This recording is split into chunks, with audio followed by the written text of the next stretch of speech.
It's also great to have our ambassador here. He gave us a little tour of the area and started us on our food journey, talking about Indian food. So, Ambassador, great to have you here. And then also the CHOD and Navy and Air Chief. It's good to see you both here today as well. To all my fellow Army chiefs and other distinguished leaders here, it's a privilege to join you and to deepen old friendships and to build new ones, to learn from each other and to chart new ways to work together. So thank you for having me. The theme of IPAC this year is Together for Peace, Sustaining Peace and Security in the Indo-Pacific region, and that theme is a perfect choice. Strength and security are the foundations of the peace that all of our nations seek. The role of our armies is to hone our skills together. I know that as we train and learn together, our confidence in one another grows as well. And that confidence leads to unity and collective commitment across the region, and that unity and commitment are the best deterrents in the region as well. We do face a challenging strategic environment, but this is nothing new. We've overcome challenges in the past, and we'll overcome them together in the future. To ensure that the Army, the U.S. Army, remains ready today and into the future, we and the Army are focusing on 4 areas. The first is warfighting. The second is delivering ready combat formations. The third is continuous transformation. And the fourth is strengthening our profession. Together, these 4 focus areas are a framework for action inside of our formation, and I think that there are opportunities in each area for us to work together. I want to briefly talk about each. Our first focus area is warfighting, and for the U.S. Army, that's our purpose. It's why we exist. And the U.S. Army is a global force, and we must be able to fight and win at echelon anywhere. But we know we don't fight alone, and we'll fight with our joint teammates and alongside our allies and partners. I've deployed in almost every command I've held, and I've fought side by side with soldiers from many of your armies, and even with some of you personally that are in here today. Our cooperation in warfighting starts with making sure that we have a shared understanding of the threat, and it includes deepening our interoperability through targeted multinational training, exercises, and experimentation. Our second focus area is delivering ready combat formations. That means the ability to project our formations wherever needed, whenever needed, anywhere around the world, and to sustain them at scale. Demonstrating our ability to sustain our forces in the fight is a key part of how we deter our adversaries. Our cooperation in this area includes ensuring the health of our defense industrial bases and supply chains, and training and exercising the logistics we need to support our formations.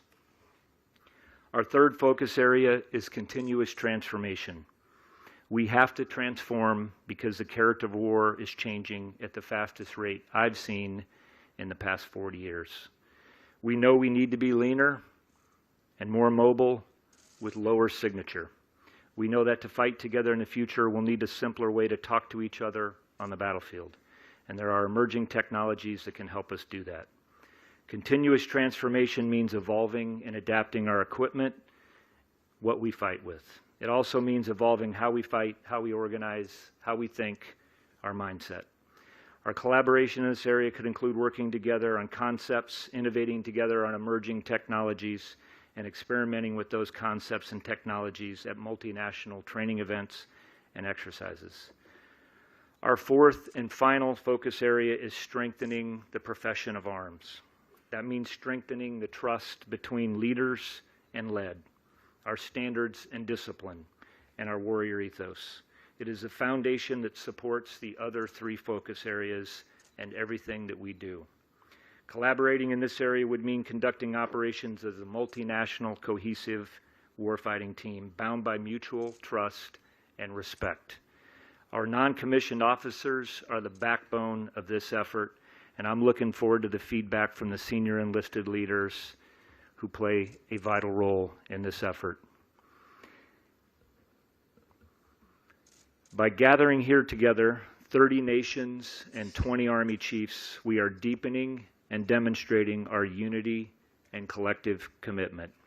Let's use this opportunity to explore ways to strengthen our cooperation, build trust, maintain security, and facilitate peace through strength.